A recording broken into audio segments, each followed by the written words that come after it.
so that her lack of diligence in getting this bill through could be corrected, at least in a minor way, in order to indicate to the House that this Act, which I'm sure eventually, because I'm sure if she doesn't do it, I mean, it's like the clerk's office will come along behind her.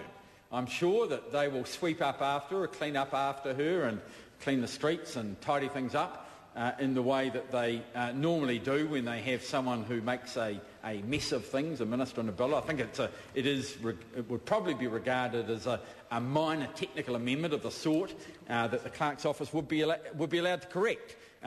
Maybe with the printing of the bill before the third reading, or even if it went through the third reading in its current form, I think it would be one of those areas where it would be allowable for the clerk's office to change that year. But I'm not sure. And I think, therefore, it is important that we get some assurance from the Minister that the date that is in the title, this Act is the Education Amendment Act 2009, is going to be in some way corrected. Because at the moment it is inaccurate. It can't possibly be the Education Amendment Act 2009. It can be the Education Amendment Act 2010. Because, it's a relatively easy matter. One would have thought that the Minister could answer it. She could have put a SOP on the table, or she could indicate. She's indicated that she doesn't want to take a call on it. I'd much prefer her to take a call and clarify it, and then we could move on to clause 2 of the commencement clause, which is the next one. Which I'm just checking, Mr. Chairman. We're debating the two of them together.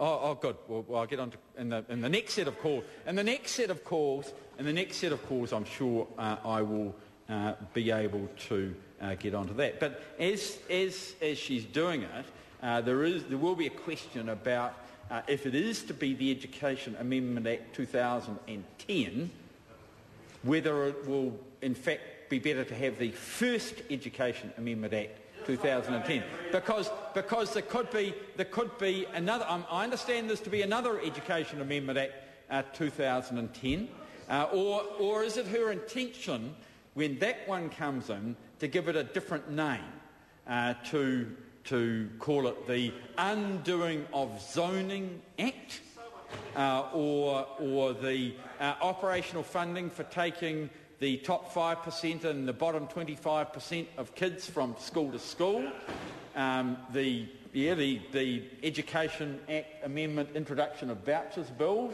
There could be a number of areas. A point of order.